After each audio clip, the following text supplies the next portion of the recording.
Hello, welcome to AR Highlights at AWE Asia 2023. I'm Stacy, and I'm delighted here to be with Dr. Mark Billinghurst from University of South Australia. Before we get into our content, Mark gave an amazing keynote presentation about empathic computing. First, Dr. Mark, could you give a quick intro about yourself and also kind of your research background? Sure. So I'm Mark Billinghurst. I'm the director of the Empathic Computing Lab at the University of South Australia and also at the University of Auckland. And I've been doing AR and VR research for a long time, almost 25 years. And most of what we do in our lab is look at how that technology can be used to enhance face-to-face and remote collaboration and create shared experiences for people. So that's the overall focus of the Empathic Computing Lab. Wonderful. For people in our audience who might not know, what exactly is empathic computing? Well, empathic computing is a new research field that looks at how you can use AR, VR and physiological sensing technology to enable people to feel more connected together. So basically I can use the technology to understand how you're feeling and then share those emotions with somebody remotely and have people using AR and VR displays so they can feel like they're with you in the same space and seeing the same thing and having the same experience. But because we've got the physiological sensing and measuring your heart rate or brain activity, we can then help share how you're feeling as well at the same time. And so how then does that relate to the concept of empathic teleexistence? Well, the main idea of empathic computing is to be able to enable people to feel like they're sharing the same space and having the same experience. So it's a little bit different from a Zoom call or video conferencing where you might feel like you're seeing the same thing. In this case, you might feel like you're in the same body as somebody else and you're actually in the same environment and having the same experience. So it goes beyond just video conferencing or where you might be observing what somebody else is doing, but now you're sharing that experience with them. I assume that you've experienced this yourself when you're doing your research? Yes. What does it feel like? Well, we've done a number of different projects. One of them was when you could put a VR headset on and you would feel like you're standing inside somebody else's virtual body, and then you could hear their heart rate and feel their heartbeat in the VR controllers you're holding. And when that happens, you feel really connected to the person in ways you don't normally feel like in the real world. Because now you're having an experience you don't really normally have in reality, being able to hear and feel the heart rate of somebody who's sharing the room with you. That's obviously a lot more of an experience and a lot more shared experience with another person. Are there ways in which you think that this technology can continue to develop and grow to be even more fully immersive? Oh yes, so currently we have really nice AR and VR displays, but the sensing technology for the physiological sensors like the heart rate and eye gaze is not quite as far developed. And so what I can see happening in the next 5 or 10 years is that physiological sensors will become more integrated into AR and VR headsets, but also a wider range of sensors. So currently, if you want to measure somebody's brain activity, you've got to use a fairly expensive EEG system to do that. But maybe in 5 or 10 years' time, the cost of that will go down from a few $1,000s to a few $100s, and then we can integrate that into our VR and AR experiences. So we'll be able to have a lot more data being captured from people in those experiences. Interesting. What kind of research is needed to kind of push forward these advancements? Well, there's a few.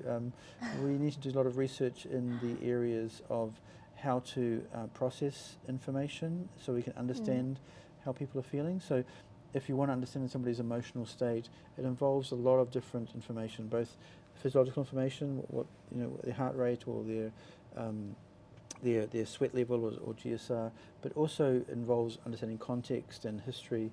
So it's very difficult to be able to reliably understand emotional state. So that's one area of research. Then the other area is, if I did understand, or if I knew what you were feeling, how do you represent that to somebody else? Do you show colours or have some sort of aura around your body, or do you have some text saying this is your happiness level? So there's a lot of research that's been done in that space as well. And then there's also work that can be done around representation. So when you have a AR/VR collaboration, then the remote person you're connecting with oftentimes is represented as a virtual person. So do you want them to look like they do in the real world, or do you want them to look like some other character or some other creature to be able to create that connection? So there are lots of areas of research still to be done. In your keynote earlier this morning, you especially mentioned the need for cross-boundary research, research that goes beyond these individual siloed categories, but really kind of brought them all together. Is there a particular kind of topic area or industry where you think that this cross-boundary research is especially needed, or could be especially beneficial? Yeah, I think it's a really good question. There's in most of the metaverse research now, most of it happens just at one of those quadrants, in AR or VR, or in content capture, or emotion recognition.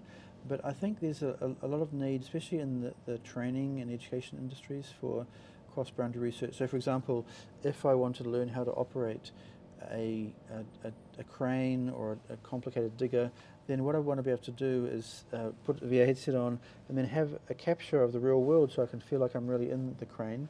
But also, while I'm doing the training, if the system can measure my physiological state and my brain activity, it can also measure how the cognitive workload and how difficult the training has become. And that will now enable me to have a training experience which is personalised to me, and the training complexity can adapt according to my behaviour. So I think there's a big opportunity in that space. There's also a lot of opportunity in the space of tourism as well. We've seen a number of companies now do either pre-recorded or live streaming video from different locations. So I can sit at home and I can watch a tour guide lead a tour through a remote location. But in most cases, it's just a Zoom link. What I'd really like to be is to be able to sit at home and have my VR headset in and feel like I'm really at that remote location, and have the tour tailored to my interests. So there's a big opportunity in that space as well. Do you ever, with kind of this push and this desire to get as close to a real and shared experience as possible, do you ever worry that eventually this technology might replace face-to-face and kind of human physical interaction?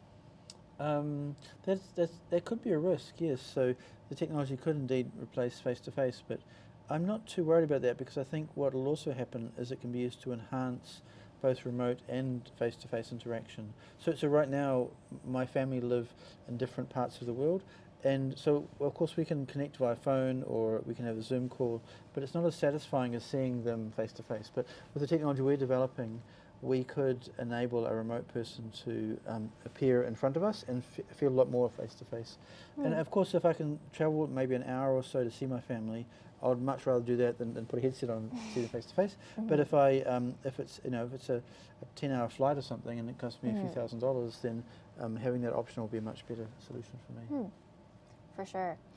And kind of on a similar line, are there any risks or dangers to having this ability to not only see and hear people, but add these other physiological sensors like heart rate, like the other things that you've mentioned? Is there any sort of risk that this could be used for kind of less than positive societal applications?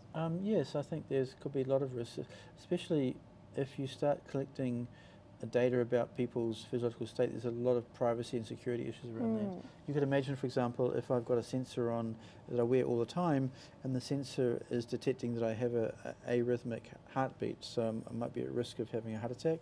If that information was shared with my health insurer, then maybe the insurance premium will go up because they know. Right. So I think we're collecting some information which is really personal to people. It's really important that that information stays with the person rather than be shared out without their knowledge or to other people as well. So that's one definite issue around privacy and security. Interesting. In a similar line, are there other kind of areas of research that kind of surround the research that you do that this also becomes an issue for? Well, I think part of what we're doing is looking at how we can use technology to capture and share people's surroundings.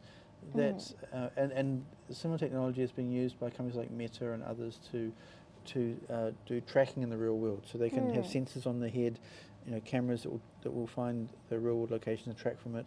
But if those camera videos shared remotely as well, then there could also be some issues with that. You could imagine if I was scanning an environment or scanning an environment and I noticed that there was a lot of nice electronics or a TV or something there, and that video was shared remotely to somebody else who may then want to decide to break into my house and steal that equipment because they've seen that equipment on the video. So again, there's a lot of privacy concerns around that. But luckily, some of the issues are being explored by other companies and researchers, and so we can piggyback off their efforts in terms of developing good privacy guidelines for technology. Let's return to the experience itself. What do you kind of foresee as the next step of this empathic teleexistence? Like, what is the next kind of physiological aspect that you hope to add to what's currently already been achieved? Well, so far we've done a pretty good job of being able to capture the real environment and being able to share that. We're just starting to explore the capture and sharing of physiological data, so there's a lot of more work needs to be done in that space. But I think once we start introducing more artificial intelligence into the mix, that'll help a lot with that. So with using AI, we can use machine learning to be able to more accurately recognize emotional state from the physiological signals we're getting.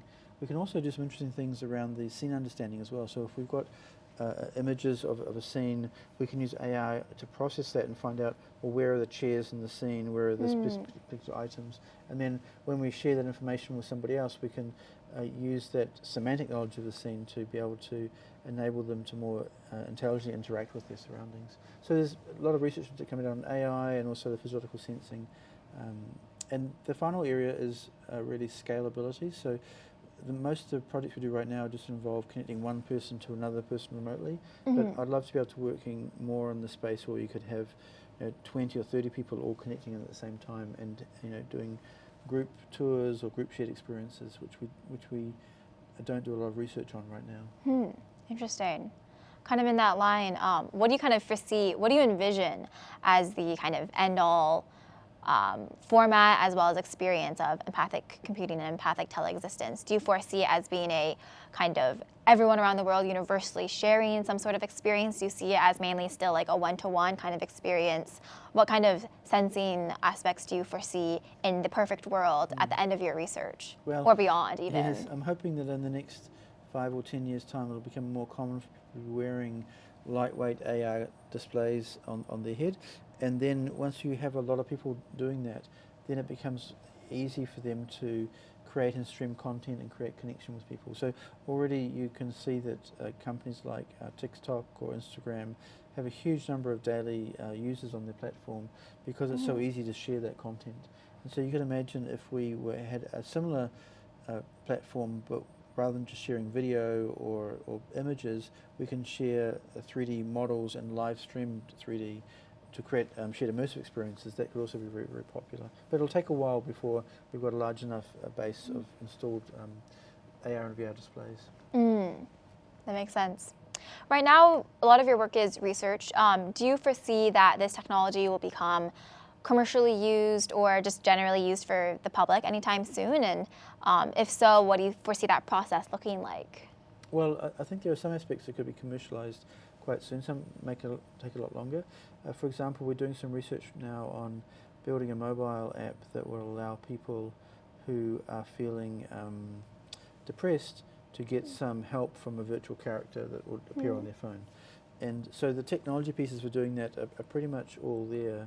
We just have to build the character, add the domain knowledge, and do some testing with people. So that's something that could be commercialized in 1 or 2 years' time. From the university perspective, we do that type of commercialization in a number of ways. One very popular way is to find an existing company that's interested in the technology and then to license or sell the technology to the company. And that's very nice because the company then have the resources to be able to rapidly commercialize that technology. Another model is just to start up, but starts more risky and can be more time consuming as well. So we need to balance if we can find an existing company with a good partner, or if there's no existing company, or if it makes more sense to do the startup, go down that path as well. In that first example that you mentioned, the kind of chatbot to help talk to people who are perhaps facing mental health issues, is that purely an AI chatbot, or does that also incorporate some of these empathic teleexistence aspects? Well, it has an AI backend and brain to it, but the project also is using the camera on your phone to look at your face and try and understand how you're feeling, and also processes the audio as you're speaking to try and to understand how you're feeling. So there is that empathic sensing component, which hopefully means you can build an agent that is more personalized to you. So if you're not feeling very happy, the agent can talk to you and say, oh, well, how are you feeling right now? And I sense you're not so happy. What can I do to help you cheer up and improve your happiness? And do you foresee a future where the empathetic computing is not only part of the input that goes into the AI chatbot, but also somehow incorporated into the output? Yes, that would be a very good idea. And in fact, that's not hard to do right now. So if you have a virtual agent, you just want to be able to make sure the virtual agent can show emotion and can create that emotional connection like people will do with real people in the real world. And so it's possible now to create agents that have that capability, and then you just have to connect that realistic behaviour output to the sensing input in terms of being able to recognise emotional state, and you've got a very nice complete system. I wait for that day. Last question. What do you hope that attendees at this year's AWE Asia kind of took away the most from both your presentation as well as this expo overall? Well, I think AWE Asia is a fantastic event, and what I'm hoping that people can take away from attending here is some ideas for their own research or product commercialization, and then also to create add people to their network in terms of business and research connections. And AWE is really a unique event like that for Asia, because it's one place you can come and meet a lot of like-minded people together in the same conference, and get a chance to present about your work, hear about their work, and look for opportunities for collaboration. So it's a really great event from that perspective. I think so too. Well, that's it. Thank you so much for your time, and this has been AR Highlights at AWE Asia 2023. Thank you. Great, thank you very much.